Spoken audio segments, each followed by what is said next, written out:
Bonjour à tous, bonjour mes chers amis. Nous voici dans la dernière ligne droite vers le grand soir de Pessah, les grands soirs de Pessah. Et voici que nous les abordons dans des circonstances tellement particulières. Akadosh Baruch Hu a voulu que nous approchions ces jours-là dans cet enfermement, avec parfois ces peurs, avec parfois ces sentiments de un petit peu ras-le-bol, d'être à la maison, d'être enfermé, les cris à droite, les cris à gauche, l'ennui, et à cela qui s'ajoutent aussi les circonstances habituelles de chaque veille de Pessah, le ménage éreintant, les courses alimentaires l'une après l'autre, les dépenses qui ne cessent, la peinture pour ceux qui repeignent, et là aussi les enfants à la maison qui courent, qui crient, j'ai faim, je veux, je ci, je ça. Et la question à chacun se pose, que se cache-t-il derrière cette étrange préparation que nous a réservé le plus grand des entraîneurs pour cette rencontre unique dans l'année qui est celle de Pessah? Nous aurions dit que le soir où nous nous apprêtons à recevoir la Emouna, comment se préparer? Chacun de nous aurait dit s'isoler, introspecter, méditer. C'est comme ça qu'on se prépare. Akadosh Baruch Hu, lui, nous a préparé une préparation différente. Laver, les cris des enfants, les peurs du corona. Quelle est la préparation qui est cachée ici? Et en quoi est-ce que cette préparation-là est véritablement la meilleure pour recevoir le cadeau du soir de Pessah? Nous devons comprendre que le soir de Pessah, les sages de la Kabbale écrivent que chaque âme juive reçoit toute la Emouna dont elle aura besoin au cours de l'année qui vient, jusqu'au Pessah prochain, pour affronter toutes les situations auxquelles elle sera confrontée. Et les sages de la Kabbale détaillent la chose en 4 flux généraux qui descendent à l'âme juive le soir du Pessah, au cours des mitzvot de la soirée du Pessah. Il y a ce qu'on appelle Gadlut Rishon, Gadlut Sheni, une sorte de Emouna qui descend pour affronter les moments où ça va. Gadlut Sheni, où ça va encore mieux, où la personne a des ouvertures d'esprit. Et il y a les sortes de Emouna qui descendent aussi pour nous aider à affronter les moments de Katnout, de petitesse. Katnout Rishon, les petitesses qui sont encore supportables, et Katnout Sheni, les moments de petitesse où la tristesse menace avec ses dents sorties et ses crocs prêts à nous manger. Et pour toutes ces situations-là, descend le soir de la Emouna au travers de cette soirée magnifique du Seder. À chaque verre de vin que nous buvons, à chaque mot de la Haggadah, à chaque bouchée de la matzah, nous rentrons en nous de la Emouna pour vivre ces choses-là toute l'année, pour savoir y affronter, pour les vivre avec Hachem, pour y trouver vitalité, pour y trouver sens. Car la Emouna que nous allons recevoir, cette soirée de la Emouna, cette soirée de Pessah, cette matzah qui est appelée par le Zohar Kadosh, matzah d'Imnenuta, pain de Emouna. Cette Emouna est faite de beaucoup de détails. Elle est comme une molécule avec tous ces atomes qui s'accrochent les uns aux autres. Il y a dans cette Emouna-là la notion de Chidush HaOlam, Emunat Chidush HaOlam, le fait que le monde, dit Rabbi Nachman de Breslev dans les Sichot Haran, Akadosh Baruch Hu ne fait jamais 2 fois la même chose. Chaque instant de ta vie a un sens différent, une réparation dans le ciel différente de tout ce que tu as vécu auparavant, et jamais il ne se représentera. Et la joie que tu donnes à cet instant-là où tu penses à Hachem, où tu te lis à Hachem, où tu fais une mitzvah, à ce moment-là, aucune des mitzvot que tu as fait dans ta vie, aucune mitzvot que tu feras dans ta vie, ne fera la même réparation. Et personne au monde ne peut faire la même chose que ce que tu fais à toi. Personne. Personne. Et depuis la création du monde. Ça s'appelle Emunat Chidush HaOlam. Chacun est exceptionnel. Hachem a besoin de chacun. Chaque instant est exceptionnel. Et chaque instant a son plein sens. Et s'il avait été un tout petit peu différent, tu n'aurais pas pu arriver à ta plénitude et le monde non plus. Ça, c'est le mot de la Emouna. Maintenant, chacun comprend que ce que nous voyons avec nos yeux est absolument le contraire de la Emouna. Nous voyons chaque jour la même chose, chaque jour le même enfermement, chaque jour les mêmes cris des enfants. J'ai faim, le repas, qu'est-ce qu'on mange ce soir, je m'ennuie, qu'est-ce que je vais faire? Chaque jour la même chose. Même dans les mitzvot, chaque jour nous voyons les mêmes tfilines, les mêmes prières.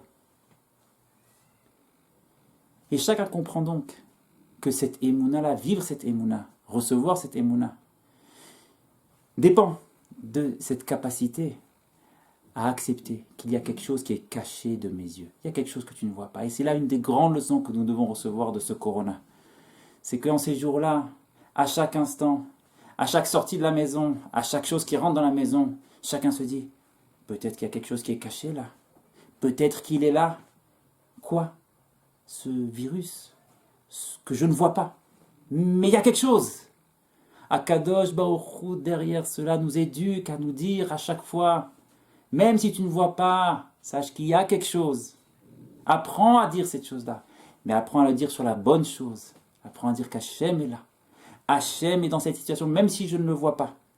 Même si je vois à mes yeux que cet instant que je vis est absolument banal, apprends à dire que je ne vois pas. Il y a quelque chose de caché qui n'est pas banal du tout. Et que cet instant où tu vas penser à Hachem, cet instant où tu vas exprimer une volonté de faire la volonté d'Hachem, cet instant-là n'est pas banal du tout. Et même si tu as fait la même chose il y a 10 minutes, celle que tu fais maintenant n'a rien à voir. Ça, c'est le cadeau, cette force-là de rentrer dans cette vie de Emouna, de rentrer dans cette vie de couleur, nous la recevons le soir de Pessah. Mais pour autant, tout le monde ne la reçoit pas de la même façon. Il y en a qui reçoivent plus, il y en a qui reçoivent moins. De quoi ça dépend? Nous voyons dans la sortie d'Égypte que de tout le peuple d'Israël, il n'y a seulement 1/5 qui est sorti d'Égypte. Les 4/5 sont restés en Égypte. Autrement dit, ce que nous faisons la fête du soir de Seder, nous fêtons la sortie d'1/5 du peuple juif. Les 4/5 sont restés. Pourquoi ils sont restés? Nous disent nos sages, ils n'ont pas voulu. Ils n'ont pas voulu sortir. Ils se sont habitués. Même à la situation la plus noire, on peut s'habituer. Même à la plus grande des médiocrités, une fois qu'on y est, on peut s'habituer. Et nous dit Rabbi Nathan de Breslev, le fond, la racine du pourquoi ces 4/5 sont restés là-bas. C'est parce qu'ils n'ont pas cru en Moshe. Moshe leur a dit, Akadosh Baruch Hu veut vous délivrer. Akadosh Baruch Hu veut te délivrer. 4/5 dit Rabbi Nathan n'ont pas cru. 4/5 ont dit, me délivrer, moi qui ne fais déjà plus Shabbat. En Égypte, ne faisait déjà plus Shabbat. Moi qui ça, moi qui marche sans kippa, moi qui n'ai ni la barbe. Moi, parle à d'autres, pas à moi. 4/5 ont dit la même chose. 4/5 ne sont pas sortis. Nous dit Rabbi Nachman de Breslev, Akadosh Baruch Hu veut délivrer chacun. Akadosh Baruch Hu, ce Pessah, va délivrer chacun, va envoyer à chacun sa dose pour le sortir de tous ces exils. Mais tu as besoin de mettre d'ouvrir les mains. Que signifie ouvrir les mains spirituellement? Vouloir. Nous dit Rabbi Nachman de Breslev, tu veux recevoir, dit Rabbi Nachman, l'essentiel c'est la volonté. L'essentiel c'est la volonté. Et ainsi nos sages disent, Ratson a les mêmes lettres que le mot Tsinor. Tsinor c'est le canal. On veut te donner d'en haut, mais pour que le canal te lie à ce cadeau qu'on veut te donner. Pour qu'il y ait un canal entre toi et ce cadeau-là. Ce canal-là, c'est ta volonté. Combien tu veux recevoir? Combien tu veux recevoir? Combien quelqu'un mange la matzah avec cette volonté de recevoir la émouna qui est dans la matzah? Combien elle le recevra? Comment fait-on grandir la volonté? Vient le plus grand des entraîneurs et nous enseigne la chose. Akadosh Baruch Hu fait grandir en ces jours-là notre volonté, nous donne les moyens de faire grandir. Comment un entraîneur fait muscler ses athlètes? En leur mettant des obstacles. Pourquoi lorsqu'une personne fait des pompes, elle se fait des muscles? parce qu'elle doit, en remontant, ses bras doivent relever tout le poids de son corps. Le poids du corps s'oppose aux bras, c'est pour ça qu'ils musclent, c'est pour ça qu'ils grandissent. Nous dit Rabbi Nachman de Breslev, les obstacles qui sont envoyés à un juif, c'est uniquement pour une raison qu'Hachem les envoie, pour que tu grandisses ta volonté, t'aider à grandir ta volonté. Face aux obstacles, le fait que tu vas avoir maintenant une opposition, c'est ça qui va te donner la possibilité de muscler ta volonté. Vouloir envers et contre tout. C'est comme ça que tu vas la renforcer. C'est la raison pour laquelle dans ces jours-là, les enfants crient et l'ennui fait face et le ras-le-bol fait surface et cet enfermement et ces peurs du corps. Tout cela, ce sont des obstacles qui viennent pour une seule raison, nous aider à grandir. Je veux pas de cette tristesse, je veux pas de ce ras-le-bol, je veux de la émouna, je veux rentrer dans la émouna, je veux rentrer dans le vécu intérieur des choses où il n'y a rien de banal, même quand ça a l'air banal. Et nous dit Rabbi Nachman de Breslev, combien le cadeau qu'on veut te donner est grand, combien il faut une volonté grande pour le recevoir, et donc combien les obstacles qu'on te met avant sont plus grands. Et c'est la raison pour laquelle nous devons savoir que si les obstacles sont tellement grands pendant ces jours-là, pendant cette dernière ligne droite, avec tous les détails qui font ces obstacles-là, le ménage, le stress, etc., il faut savoir que derrière tout ça se cache au contraire le fait qu'Hachem nous dit, sache que je te envoie tous ces obstacles parce que je veux te donner le plus grand des cadeaux que tu n'as encore jamais reçu. Et donc à chaque fois que l'obstacle s'offre à nous, ne pas faire s'attrister de l'obstacle, mais au contraire voir dans l'obstacle, voir dans les cris des enfants, voir dans le ras-le-bol, derrière saisir l'opportunité qui se cache derrière ici, se cache pour moi l'opportunité de faire naître en moi une volonté. Et bon Shem, je veux pas de ce ras-le-bol. Et bon Shem, je veux la émouna. Donne-moi la émouna.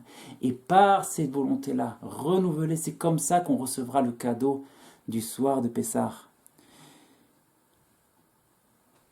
Et c'est là, peut-être aussi, une des allusions qui se trouve dans ce mot Corona, qui fait partie de la préparation de ces jours-là. Corona a la valeur numérique du mot ta volonté. Akadosh Baruch Hu te dit, je veux ta volonté, donne-moi ta volonté. Et c'est là l'essentiel du travail de cette dernière ligne droite.